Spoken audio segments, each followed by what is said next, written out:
La Biblia es un libro de historia, pero no se asemeja a ningún otro libro histórico que se encuentra en una biblioteca pública. La narrativa de la Biblia comienza con la creación del mundo y se extiende hasta el fin de los tiempos. Ninguna otra obra histórica abarca una variedad tan vasta de eventos ocurridos en la Tierra, en gran parte porque no había nadie presente al principio para observar y registrar lo que sucedía. De esta forma, nadie puede escribir sobre el comienzo del mundo con autoridad. Nosotros, los cristianos, somos las únicas personas que saben cómo terminará todo, y eso es algo singular. Dios no reveló el futuro a sus seguidores para saciar su curiosidad, sino para prepararlos para lo que está por venir, de modo que no fueran tomados por sorpresa cuando el futuro se convirtiera en presente, ni interpretaran mal los acontecimientos. Es importante reconocer la claridad con que Jesús compartió lo que el futuro nos reserva. Muchos se preguntan, ¿estamos en los tiempos finales? La Biblia, sin embargo, menciona los últimos días, y esos días ya han durado 2 milenios. Esos días finales comenzaron en Pentecostés, momento en que se cumplió la primera profecía relacionada con el fin de los tiempos. Por eso, cada generación de cristianos debe vivir de forma que esté preparada para el regreso del Señor. La Biblia está llena de predicciones. Dentro de sus páginas, existen 735 profecías sobre lo que sucederá en el futuro. En aproximadamente un cuarto de los capítulos de la Biblia, podemos encontrar alguna de estas predicciones. Desde el principio hasta el final, es, en su esencia, un texto profético, aunque algunas partes se concentran más en profecías que otras. Hasta ahora, 596 de esas 735 profecías ya se han realizado y se han confirmado como verdaderas de acuerdo con las Escrituras. Por lo tanto, el 81% de todas las profecías bíblicas ya se han cumplido, y algunas de ellas fueron hechas siglos antes de convertirse en realidad. No es necesario tener muchas dudas para creer que el 19% restante también se concretará. Ese índice es realmente impresionante. La Biblia ha demostrado ser 100% correcta en todas las predicciones que ya podrían haberse cumplido hasta ahora. De las profecías que aún quedan, la mayoría están relacionadas con el regreso de Jesús y los eventos que seguirán a ese momento. ¿Cuántas de estas predicciones aún deben cumplirse antes de que Jesús regrese? La respuesta es que aproximadamente 20 aún están por cumplirse, y estamos esperando ansiosamente que sucedan antes de presenciar el regreso del Señor. Jesús nos orientó a vigilar y a orar. Pero, ¿qué exactamente debemos vigilar? No podemos simplemente quedarnos parados mirando al cielo, esperando que Él aparezca. Esa no fue la intención de sus palabras. Lo que Él quiso decir es que necesitamos estar atentos a lo que está sucediendo a nuestro alrededor en el mundo, prestando atención a las señales que Él nos dio para que podamos prepararnos. Estas señales funcionan como indicadores. Para entenderlo mejor, podemos recurrir al capítulo 24 de Mateo, donde los discípulos le preguntaron a Jesús cuáles serían las señales o indicadores de su regreso. ¿Cómo actuaríamos si no supiéramos cuándo sucederán estas cosas? En respuesta a esta pregunta, Jesús dio una explicación clara y directa. Debemos estar agradecidos a Dios por esta respuesta tan precisa. En el libro de Apocalipsis, Jesús ofrece una explicación aún más detallada y exhaustiva, pero en Mateo, Él hace un resumen de las señales que precederán su venida. En ese capítulo, los discípulos se acercaron a Jesús en secreto mientras Él estaba sentado en el Monte de los Olivos, buscando saber más sobre lo que sucedería. Por lo tanto, aquellos que estén en Judea deben huir a las montañas. Quien esté en el techo de su casa no debe bajar para recoger nada. Y quien esté en el campo no debe volver, ni siquiera para buscar un abrigo. Qué difíciles serán esos días para las mujeres embarazadas y para las que estén amamantando. Oren para que su huida no ocurra en invierno o en sábado. Porque habrá un periodo de tribulación como nunca lo ha habido desde el comienzo del mundo, y nunca volverá a haber algo tan terrible. De hecho, si esos días de calamidad no fueran acortados, nadie sobreviviría. Pero, por el bien de los elegidos de Dios, esos días serán abreviados.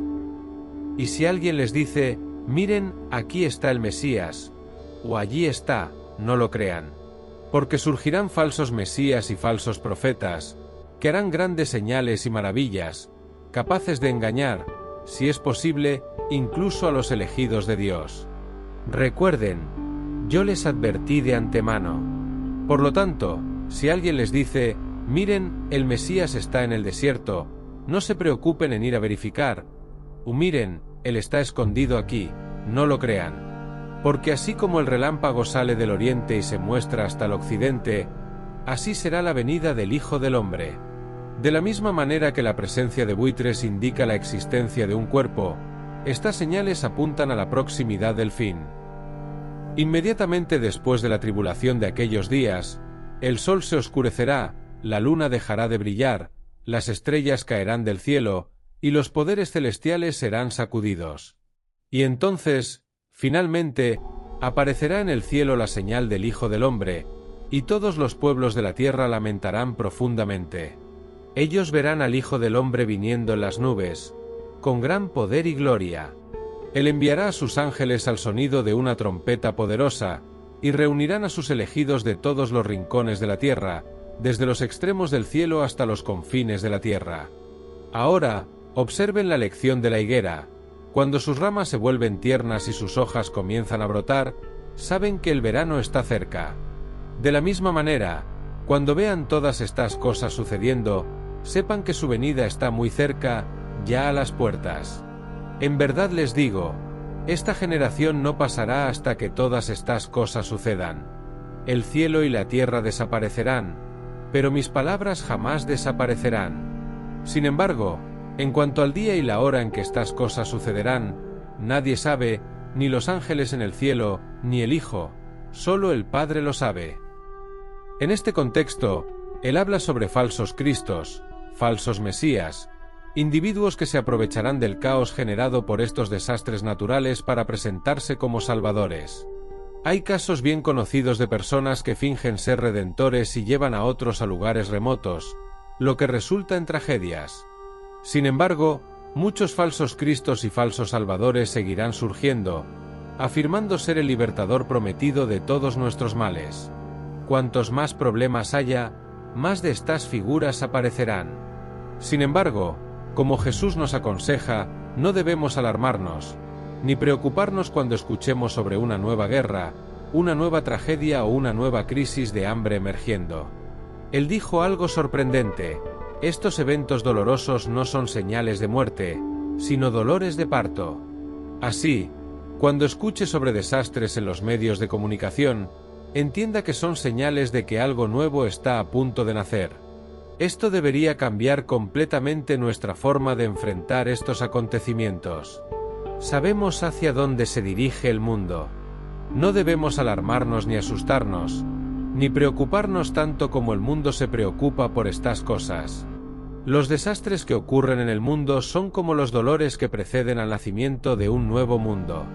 Por eso, nuestra actitud es diferente.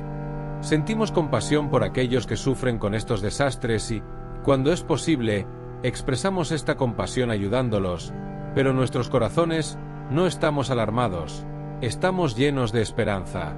Estamos esperando el nacimiento de un nuevo mundo, y, por eso, no nos dejamos abatir ni entristecer por los problemas que vemos a nuestro alrededor.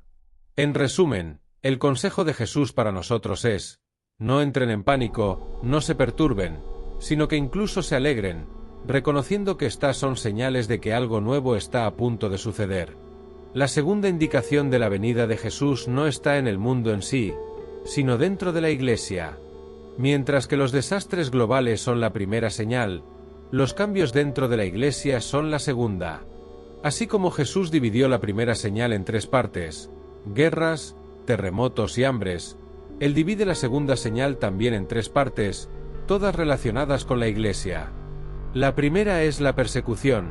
Seremos odiados por todas las naciones. El segundo aspecto de esta indicación es la reducción significativa en el tamaño de la Iglesia, pues el amor de muchos se enfriará. Cuando la Iglesia esté bajo gran presión, muchos cristianos nominales, si no todos los verdaderos cristianos, abandonarán su fe debido a la persecución universal. El amor de ellos se enfriará. Esto es una señal muy triste. La gran sorpresa en la tercera parte de esta señal es que el Evangelio será predicado a todos los pueblos. La tercera parte de la señal es que el Evangelio será proclamado. Una iglesia más pequeña y más purificada tendrá un mayor impacto sobre el mundo, y es exactamente eso lo que Jesús sugiere. Los falsos profetas pueden ser una fuente de engaño en todo este proceso. Sabemos de los mensajes de los falsos profetas. Cuando no hay paz, ellos predican paz. En lugar de desafiar a las personas, su mensaje es de consuelo: no se preocupen, nada malo va a pasar, dicen ellos. Pero el consejo de Jesús es que sigamos firmes y no cedamos a estos falsos profetas. Aquel que persevere hasta el final será salvo. Cuando esa señal ocurra, y todos los aspectos de la Iglesia sean despreciados por el mundo, ese será el momento en que el consejo de Jesús se convertirá en algo crucial para todos los cristianos. Pero, ¿por qué debería suceder esto? La explicación está en el hecho de que el trigo y la cizaña crecen juntos y, cuanto más cerca estén de la madurez, mayor será la tensión entre ellos. Es natural, por lo tanto, que los cristianos enfrenten mucha presión en los últimos días. Como los cristianos son vistos como inadaptados sociales, el odio se volverá inevitable. El mundo no es nuestra verdadera morada. Nuestra ciudadanía está en los cielos. Nuestra singularidad es precisamente lo que puede provocar esta hostilidad, de la misma manera que Jesús, al ser tan diferente de los demás, atrajo odio sobre sí. En Juan 3:19, Jesús afirma: «Si ustedes fueran del mundo, Él los amaría como si fueran suyos. Pero ustedes no son del mundo, pues yo los elegí, y es por eso que el mundo los odia». Ser despreciado no es agradable. Esto nos lleva a la tercera señal de los tiempos finales, que es el sufrimiento de Jerusalén. Geográficamente, será limitado, pero las consecuencias serán profundas. En este pasaje, Jesús hace referencia a las profecías de Daniel, donde se menciona a un personaje llamado Abominación de la Desolación. Daniel se refiere a esta figura 3 veces. ¿Pero qué significa todo esto? ¿Cuál es la importancia de este evento? Estamos hablando de un hombre que se establecerá en la propia ciudad de Dios, proclamándose como el propio Dios, y que se negará a aceptar cualquier otra voluntad que no sea la suya. Este tirano tendrá un impacto global, pero estará centrado en Jerusalén, la ciudad sagrada. Entonces, Jesús nos alerta que la cuarta señal de su venida ocurrirá inmediatamente después de este acontecimiento. Cuando esto ocurra, sabremos que su venida está cerca, y estaremos preparados para esa señal. No habrá espacio para falsos profetas o falsos mesías, porque será algo tan rápido que no permitirá engaños. Lo que sucederá es que todas las fuentes de luz natural se apagarán, el sol se oscurecerá, las estrellas caerán del cielo. Muchos pasajes de la Biblia prevén esto. Isaías, por ejemplo, dice que los cielos serán enrollados como una alfombra, todas las estrellas del cielo se disolverán, los cielos serán enrollados como un pergamino, y todas las estrellas caerán como hojas marchitas de la vid, como follaje de la higuera. En ese momento, la luz natural se apagará, quedando solo la luz artificial para iluminar la tierra. Las personas se preguntarán: ¿qué está pasando? Y los cristianos exclamarán: ¿es esto? El sol, las estrellas y la luna cesarán de brillar justo antes de ese acontecimiento. Dios apagará las luces de los cielos para preparar el camino para el resplandor del relámpago que marcará la vuelta de Jesús. Él vendrá en las nubes de vuelta a la tierra, y nosotros lo encontraremos. No será necesario ningún estadio terrestre, pues no hay espacio suficiente para acomodar a una multitud tan grande. Vamos a encontrarlo en el aire, y eso será suficiente. ¿No es una perspectiva extraordinaria? Cuando veas todas estas señales, sabrás que Él está a las puertas, a punto de entrar. Jesús, entonces, nos ofrece una ilustración muy simple usando la higuera, y es aquí donde muchos cristianos se confunden. Él dice: ahora aprendan con la higuera, así que sus ramas se vuelven tiernas y sus hojas comienzan a brotar, ustedes saben que el verano está cerca. Lo que Jesús quiere decirnos es que, Cuando percibamos todos estos eventos sucediendo, sabremos que el momento está cerca. Esa analogía de la higuera no es una alegoría, sino una comparación directa con experiencias cotidianas, como muchas de las que Jesús utilizaba en sus enseñanzas. Cuando ves a la higuera brotando, sabes que el verano está cerca, y de la misma manera, cuando notes estas 4 señales, sabrás que el fin está acercándose. Desafortunadamente, muchos han interpretado mal esta analogía. Para finalizar, aquí va una pregunta para la reflexión. ¿Cuál es una canción de adoración que te ha ayudado a sentirte más cerca de Dios?